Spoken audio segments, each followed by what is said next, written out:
so excited. I was like, oh no, why are they coming? Oh no.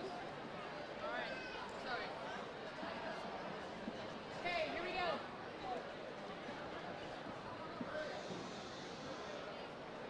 Left posture, air forward, opening fanfare.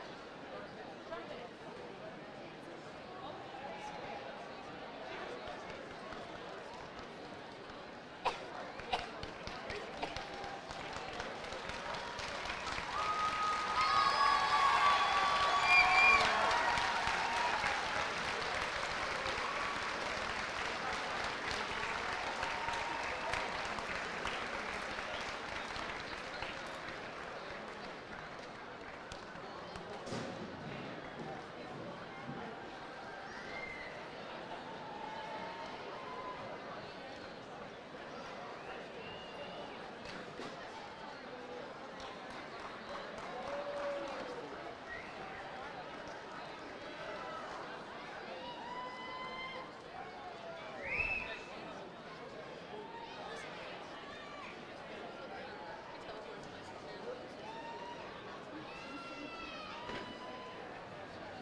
Good evening and welcome to the 145th Greencastle High School Commencement Ceremony. This is truly the exclamation point of what we've been waiting for the entire 2023 and 2024 year. I'd like to begin with a quick thank you to the educators seated behind them. They're not seated yet. We're blessed to have such dedicated and professional educators. Please put your hands together and show appreciation to the Greencastle High School staff.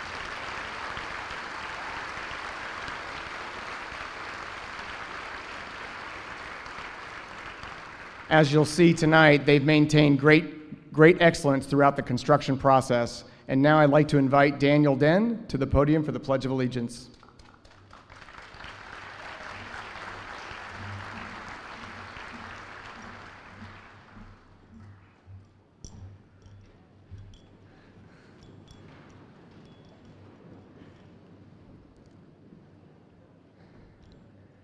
I pledge allegiance to the flag of the United States of America and to the republic for which it stands, one nation, under God, indivisible, with liberty and justice for all.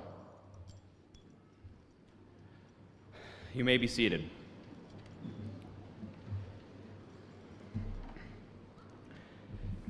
And now, our band, under the direction of Miss Annette Munoz-Thede, salutes our military. We ask that veterans, those now serving and those preparing to enter the military, to stand when your anthem is played. The Army.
The Navy.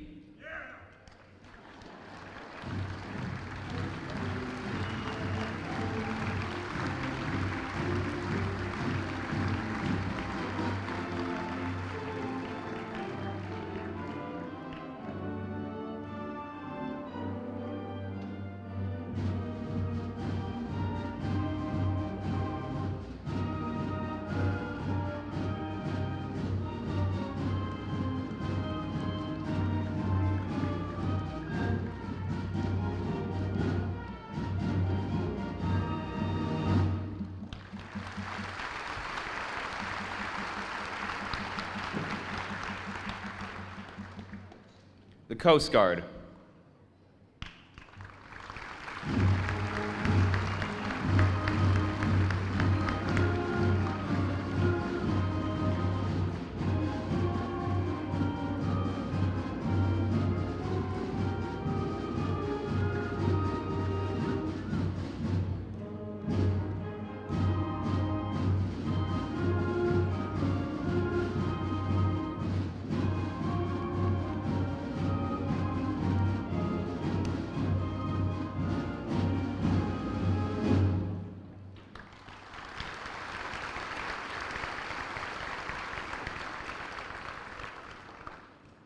The Marines.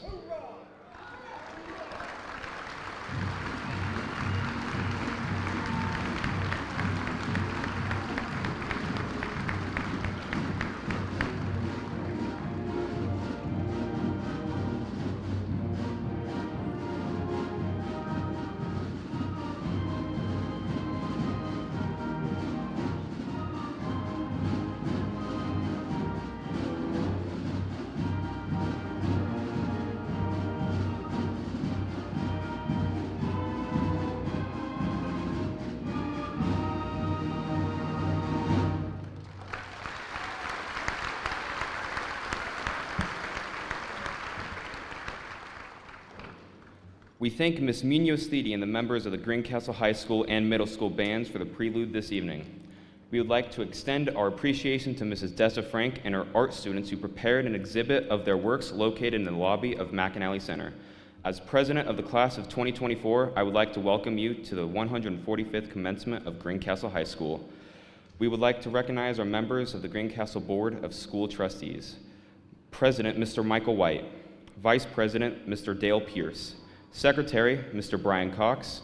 Board members, Mr. Ed Wilson and Mrs. Megan Inman.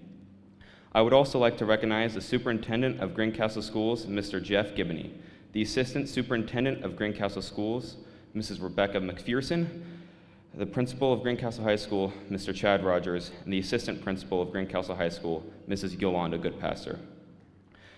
Finally,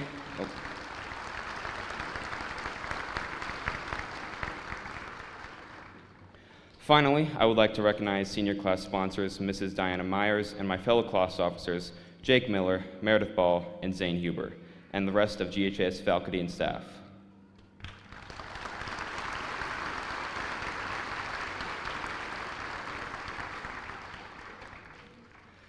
First, I want to thank Mr. Rogers, Ms. Goodpasser, and Ms. Jackson for being there for us these 4 wild years, and Ms. Myers, all 3 of them. But especially Ms. Brenda Meyer, who has always been there for every student. I'd also like to thank the faculty and staff for adjusting to the various obstacles that our class has gone through these past 4 years. Last year, on a warm June afternoon, school had just got out, and graduation parties were taking place all over the county. You couldn't avoid passing by a house sporting a grad party sign on it for more than 2 minutes. But there was one particular graduation party that I was headed to that day, Carson Hall's. Now, most of you might not know Carson, but some of you may. He went to Cloverdale, but he would come to Greencastle to participate in swim practice because Cloverdale doesn't have a pool or even a team. On a technical level, he swam for Cloverdale, but he was really a Greencastle Tiger Shark. So, on this June afternoon, I traveled to his graduation party in Cloverdale. Most of the folks in Cloverdale live in the middle of nowhere. It's a miracle that the buses there can navigate those roads. As it turns out, neither could I. On my way to Carson's house, I must have taken a wrong turn. I was completely unaware of this as my GPS had already recalculated my route. A little bit into my journey, I had felt completely lost because I had never been to this part of Cloverdale before. Before I finally found US 231, I had driven through a patch of gravel on the road. At the time, I didn't think much of it, just a bump in the road. What's the worst that could happen? But after turning onto yet another secluded road, I heard an all too familiar thwump thwump thwump coming from the back right of my car. Begrudgingly, I pulled my car to the side of the road, prepared for the worst, and lo and behold, I stared at a flat tire in the middle of nowhere. As I hauled my spare out of the trunk, an old man stepped out from a vine-covered gate next to his property. When he asked me if I could use some help, I said yes, even though I might not have needed it. It's good to have someone help you. Next morning, I woke up with an ugly-looking spare in my car with no backup in the trunk. I needed to deal with this quickly. The issue was, I didn't want my parents to find out about this. First of all, I didn't want to worry them, and secondly, they were already apprehensive about the idea of me being on the road by myself. Furthermore, I had yet another, more pressing problem to deal with. I had a slow leak in my right front tire, and it was Memorial Day, so no shops were open, except for Walmart. Once I had managed to air up my right front tire, I made my way to the retail giant on the east edge of town. After making a late afternoon appointment, I handed over my car and wandered around Walmart until they were finished. When they were, I took my car and its fresh 2 new tires back home as if nothing had happened. This story is important for 2 reasons. One is independence. We are graduating high school and we need to learn to be independent even if we already have learned. I know some of you are, but this is an important reminder. There are 2 things I could have done when I found myself stuck on that woodsy back road. The first option was to just sit there and do nothing, whining and complaining that I have the worst luck. Or the second, where I march on, acknowledging the difficulty of my situation, but not letting it stop me. Our parents aren't going to be with us every step of the way through college and after. We need to problem solve on our own, and after all, that's what our math department has trained us to do. What you might have thought were senselessly hard math questions, we're actually training your brain to think through difficult problems. My second point is resourcefulness. More than likely, we are going to have limited resources when we're in college, and we need to make the most of them. When that old farmer blessed me on that roadside by offering his help, I didn't turn him away. I accepted and thanked him for his time. When no car shops were open, I thought through my options and realized that Walmart does tire service for some bizarre reason. The fact is that life is difficult, and it's a statistical reality that it's currently harder for young people to start out. Rent prices are out of control. The median house price has increased over $100,000 in just 5 years. And wherever you turn, it seems like employers want you to have a college degree with 5 years of work experience when they are already understaffed. The same is going to be true for life problems as well. Whether it's a flat tire, a storm knocks the power out, or someone close to you dies. Something will go wrong periodically in your life, and it is not a matter of if, it is a matter of when. It's an unfortunate reality. That is the nature of life.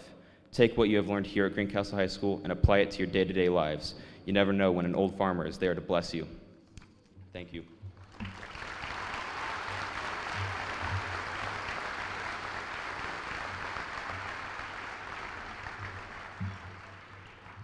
Now, it is my honor to introduce you to the Salutatorian of Greencastle High School, class of 2024, Clay Glessner.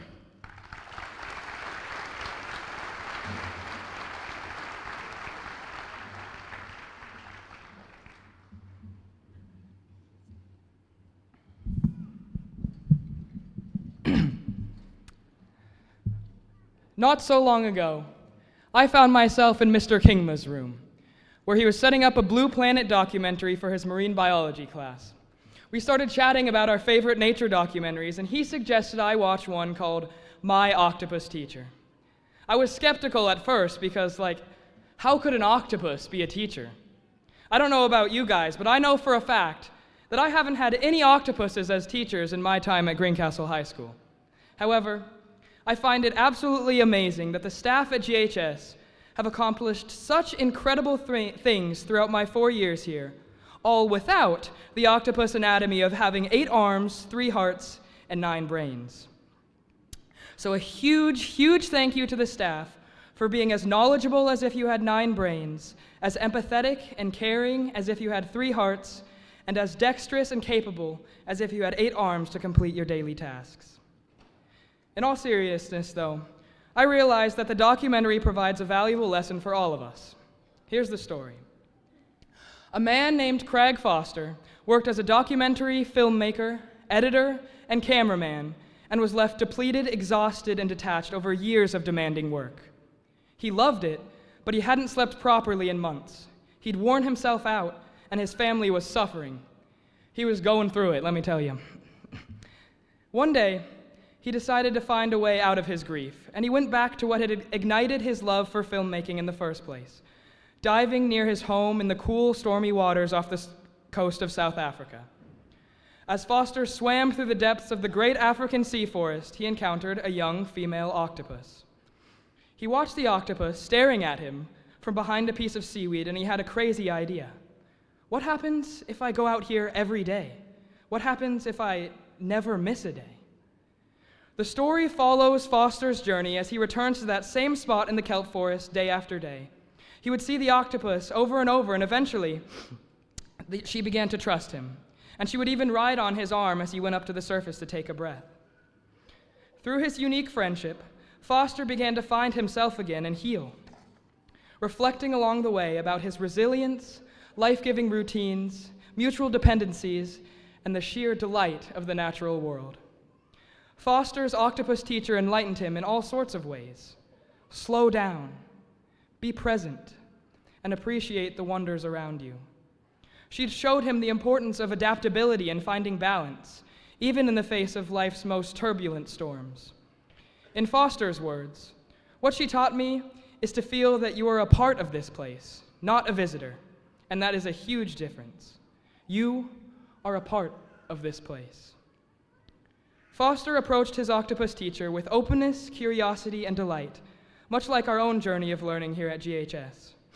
Over the past 4 years, we haven't just been visitors passing through, wandering carelessly through the halls and classrooms. We've been a part of a vibrant community, perpetually shaping and being shaped by it. Our teachers, friends, and experiences in academics, athletics, and extracurriculars have shaped us in ways that will continue to influence us long after we leave these halls. No matter where we go, We can look back and always remember the valuable lessons we learned, not only from our teachers, but also from just everyday moments and experiences. However, in the future, just like what happened to Foster, the demands of our lives and careers might get in the way and take their toll on our health. And that weight might hinder us from staying connected to who we are, what we love, and the relationships that truly matter. Don't get me wrong, hard work is good for the soul, especially if it's work that we love. Yet, if we get too wrapped up in it and make it our entire world, we can easily lose sight of our inner needs and who we are. So go out into the world, remembering to always keep your eyes open for unexpected teachers in all forms.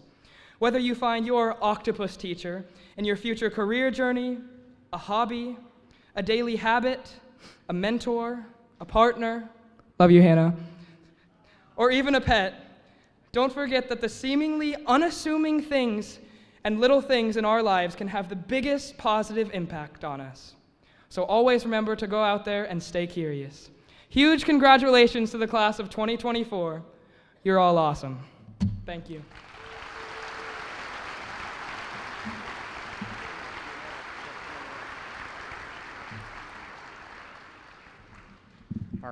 Our salutatorian class of 2024 will get his medal for Mr. Wheeler.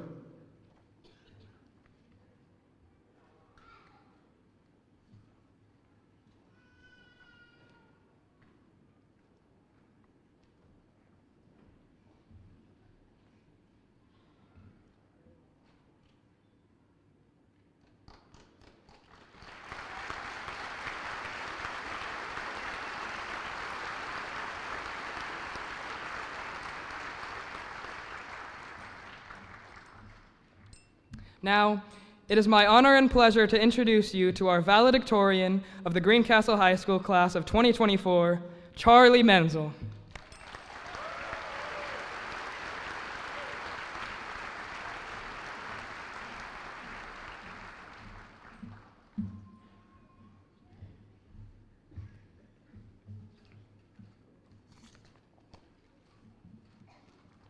Thank you, Clay, and thank you, Daniel. Those were great speeches. Greetings. Thank you to the GCSE School Board, the GHS faculty and staff, and the parents, families, and guests here today for having me. And most importantly, congratulations to the Greencastle High School class of 2024. It has been a ride, and we are finally at the end. There is no group of people that I would have rather gone on this ride with. Thank you, class of 2024. Before I begin my speech, I would like to give a few additional thank yous. First, to my family, I love you all most of the time, but all of the time I have such immense pride to call you my family. To Coach Williams, Coach Kendall, Coach Hammett, Coach Camacho, and Coach Hamilton, you were the best possible coaches and mentors I could have asked for these past 4 years. For all the miles and smiles, I am thankful. To Mr. Wheeler, Miss Perrin, Mr. Thoreau, Mr. Kuhn, Mr. Henke, Mr. Kingma, Dr. Hale, and Mr. Wilson, you all very greatly enriched my education, and I hope in turn I enriched your music tastes and senses of humor. To Mr. McMickle and Mr. Greenlee, your administrative support and leadership these past years was exceptional, and I am honored to have been able to know both of you. To Dr. James, Dr. Guinea, Dr. Good, and Steve Rains, it was an honor and privilege to have you all in class and all the different forms that meant, and I will continue to reap the rewards of our conversations. To Brenda Meyer, I have no words. You keep this school running and somehow managed to keep me in gear for 4 years. You are like family, and I am eternally grateful for you. Mrs. Burkhalter, I have said it before, but you were the most important figure in my high school education and single-handedly turned me into a somewhat organized person. I will always be your student. To all my friends here, near, and everywhere, I love you. And to Amity, there may be sufficient words in the English language to express my depth of gratitude for you, but I do not have the ability nor skill to string them together. But if I were to try to say anything, thank you for being my Socrates. Lastly, to the countless others who helped get me here today, thank you. And now, if you would all humor me, I would like to try and deliver a speech. I recently read East of Eden by John Steinbeck.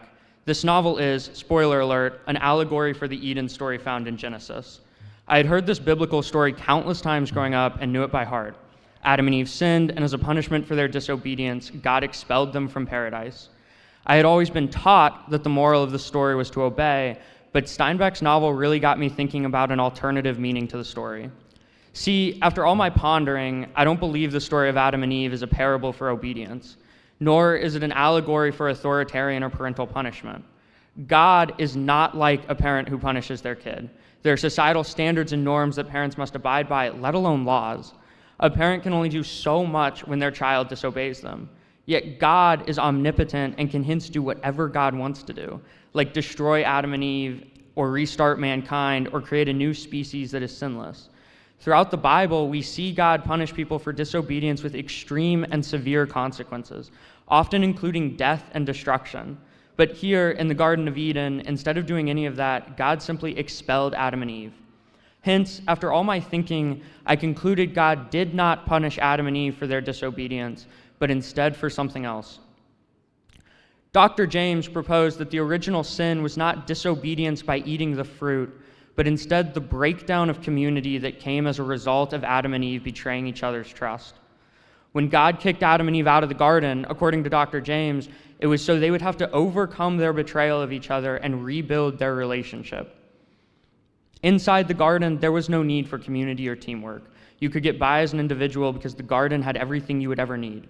But outside, Adam and Eve would have to work as a team to survive in the wild.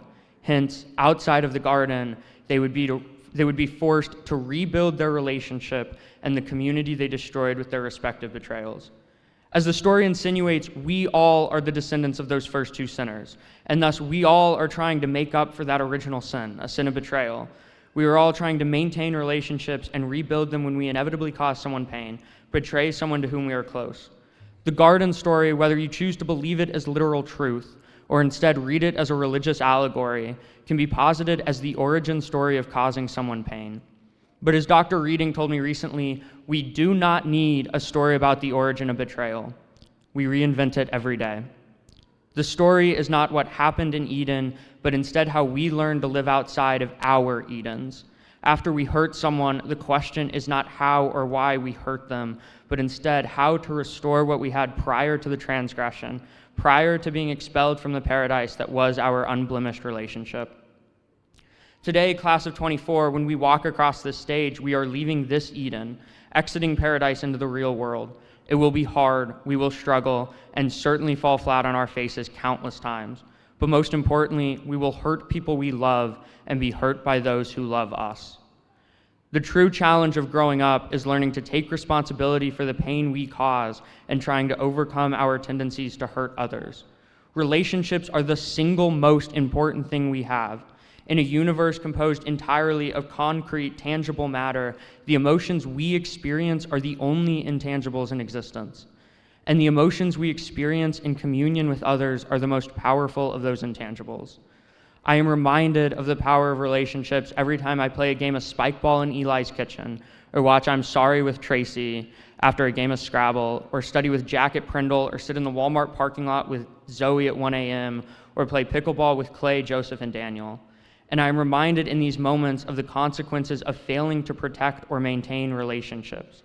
Without relationships, life for me would seem meaningless. Relationships are so powerful, in fact, that the breakdown of the very first relationship led to an expulsion from paradise.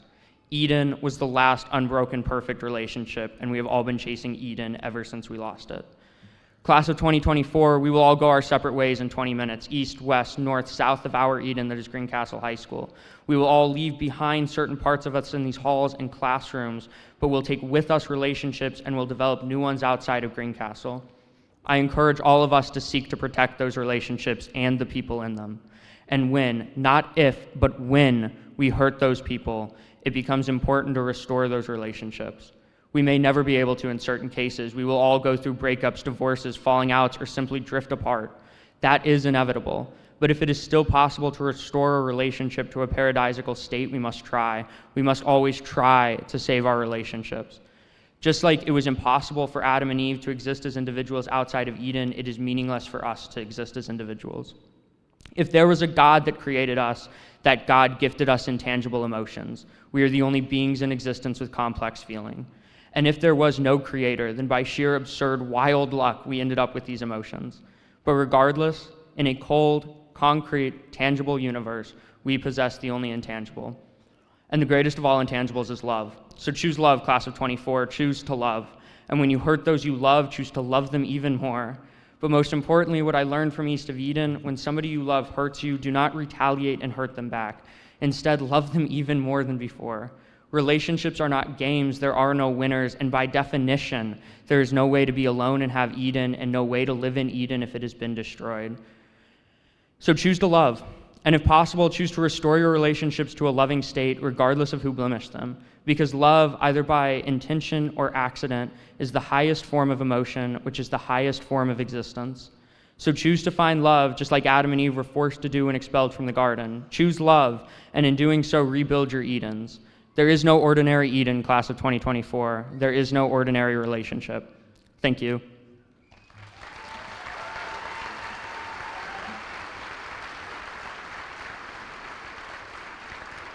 Our valedictorian, Charlie Menzel, will receive his medal from the teacher that helped keep him organized. Is that right? Nicole Burkhalter.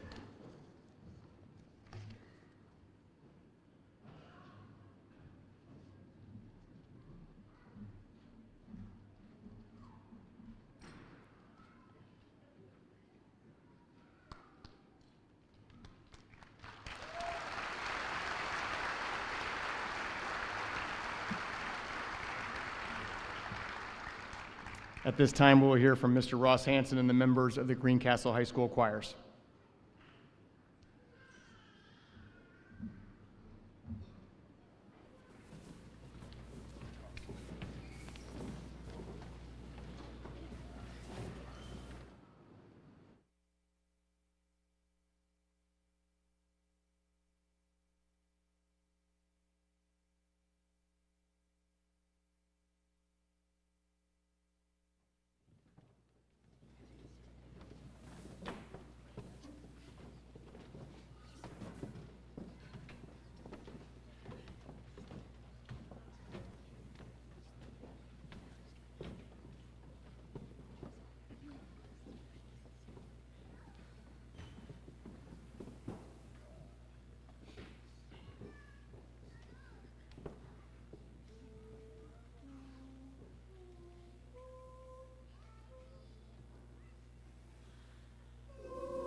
Thank you, Mr. Hanson, and the members of the Greencastle choirs. It sounded fantastic. It's a tradition at Greencastle High School for the senior class to select a teacher to make the address. And I'm honored to introduce Mrs. Diana Myers, Greencastle High School history teacher and senior class sponsor.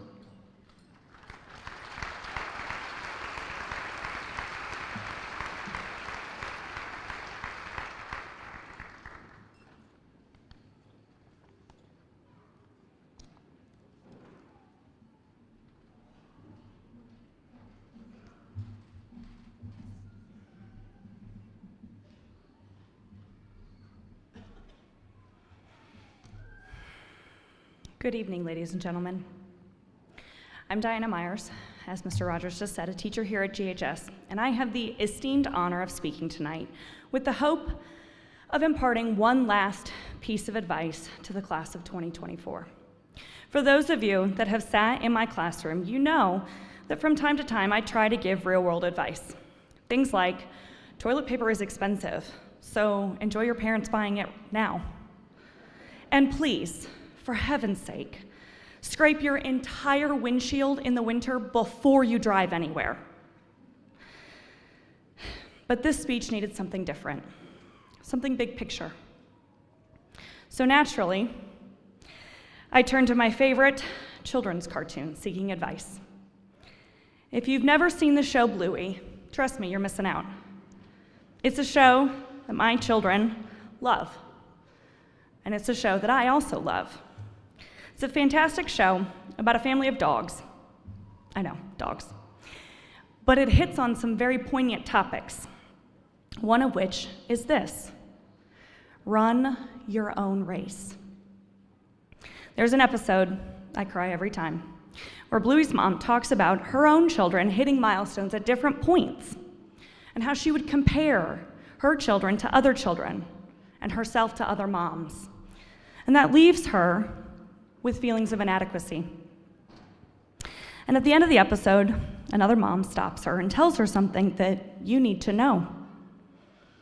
You're doing great. You're doing a great job. Regardless of how you got here, you did it. And as you tonight walk across this stage, you will become a member of the graduating class of 2024.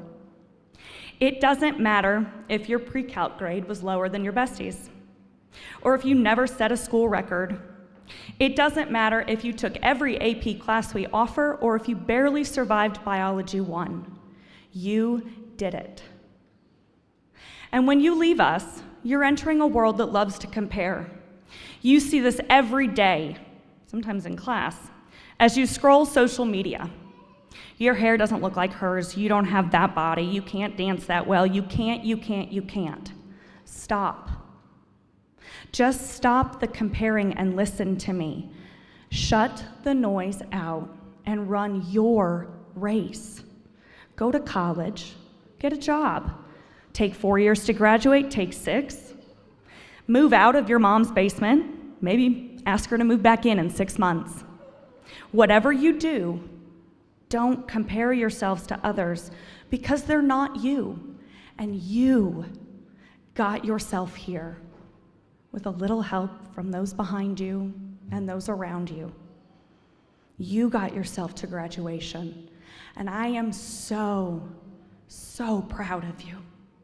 And I am so excited to see how you run your own race. Thank you.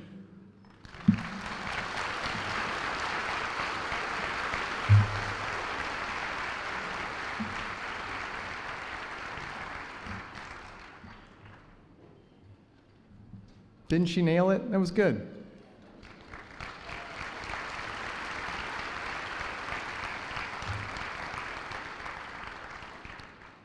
As we go through the ceremony, each event gets cooler and cooler. It's now time for the seniors to come forward and receive their recognition for receiving their diplomas. So start to line up.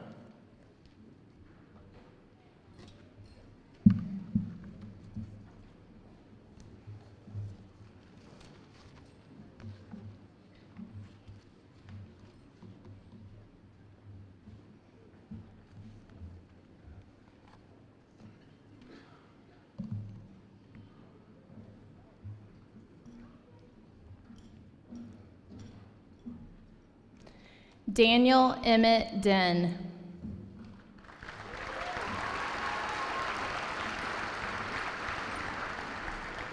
Clayton Maxwell Glessner.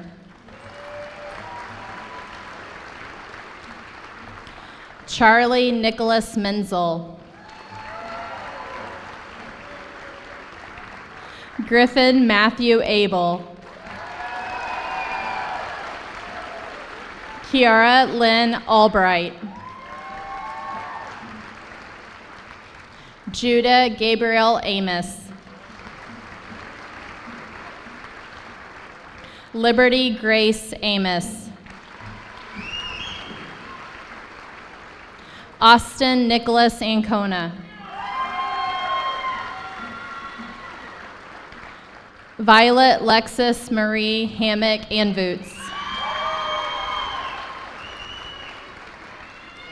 Brooks Harlan Baker Watson. Meredith Mackenzie Ball. Noah Christopher Barnes. Zachary Roy Bartels. Allie Jane Beeman. Campbell Fisher Benedicts. Jameson Ray Blodgett. Bryson Lee Book. Brindle Ray Brennan. Evelyn Jolie Briones. Dylan Andrew Brock. Jackson Chad Bias. Skylar Rain Bird. Alyssa Faith Campfield. Micah Michelle Cantonwine. Avery Elizabeth Capps. Audrey Raylan Carrington. Riley Sue Ann Chavez. Corbin Wayne Clark. Arison Berlin Clodfelter. Brianna Sue Clodfelter. Benjamin William Kofer.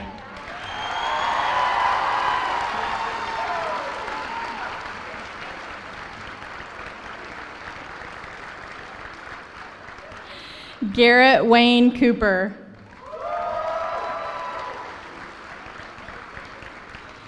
Henry Spencer Cox.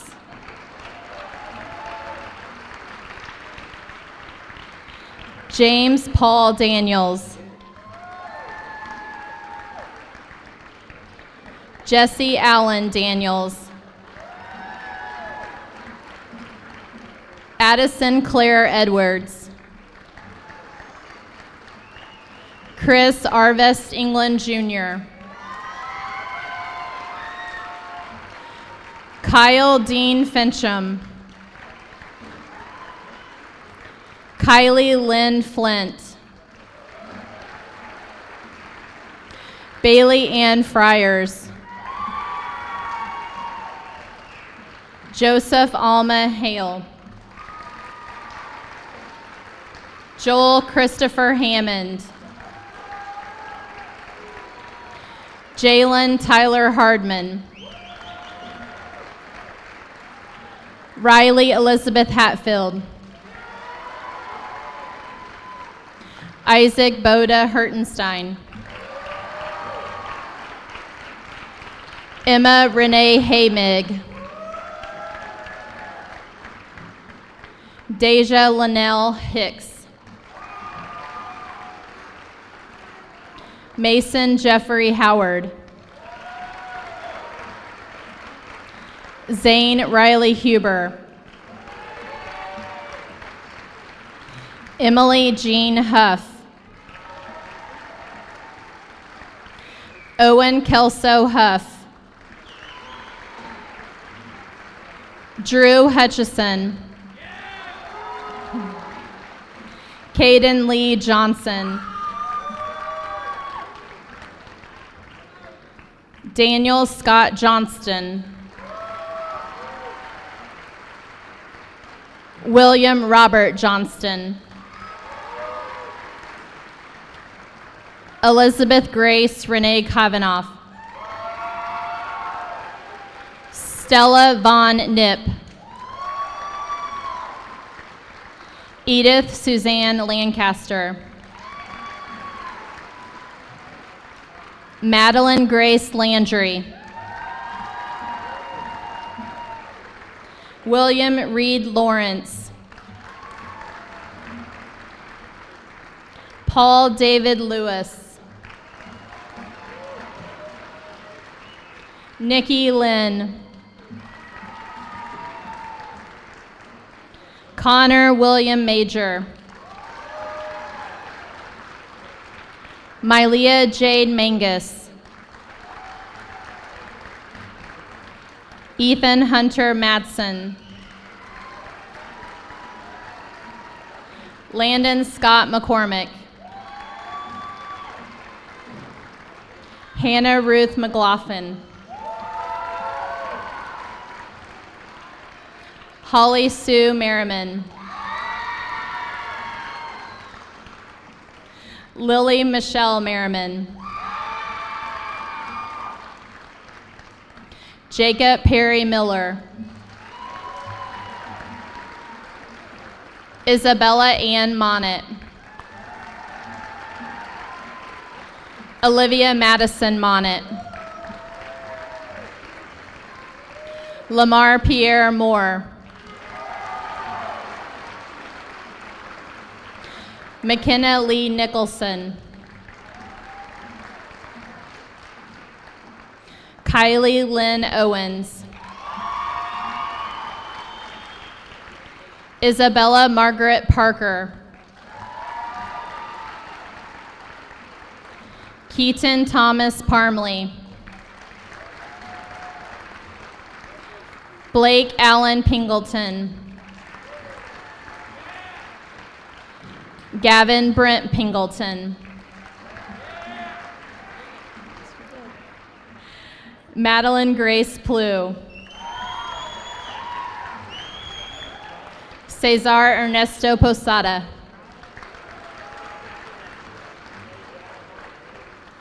Elise Rose Price.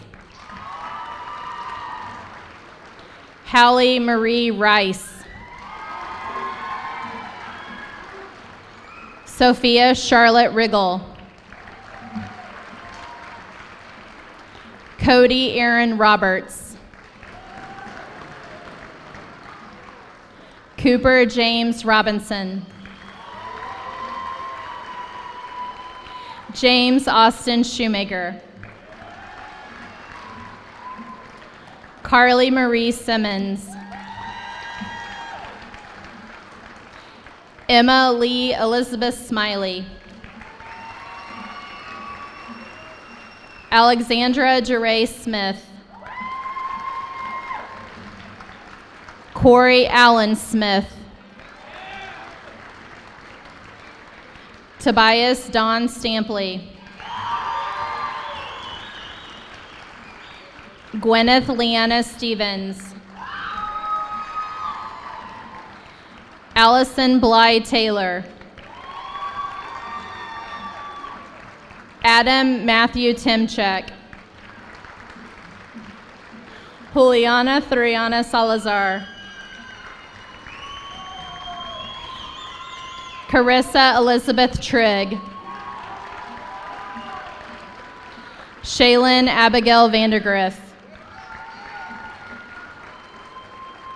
Riley Marie Wayman. Logan Hunter Warren.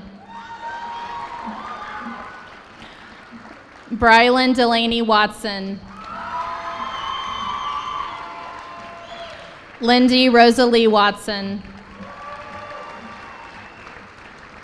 Harris Scott Welts. Madison Aaliyah Taylor White. Samuel Coburn White.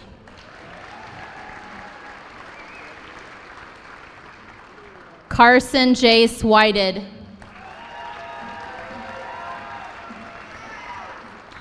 Emily Louise Stevens Jordan. Danielle Lynn Gorm. Zoe Brooke Pruitt. Jillian Ann Hollivak. Dylan Michael Olson.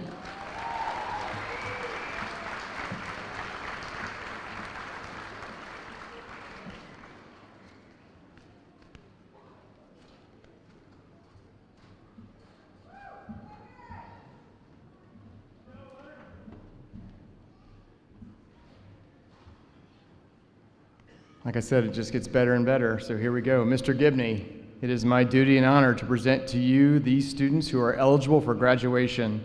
Upon the recommendation from the faculty of Greencastle High School, I'm pleased to report that these members of the class of 2024 have met the requirements for graduation as set forth by the Greencastle Community Board of Trustees and the Indiana Department of Education. Graduates, please stand.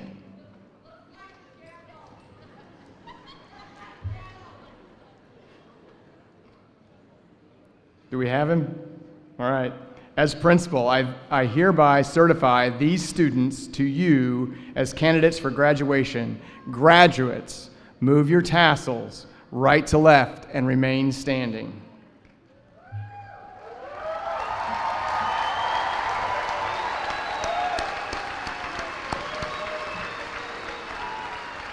Ladies and gentlemen, it is my esteemed pleasure to present to you the members of the 145th graduating class of Greencastle High School, the class of 2024.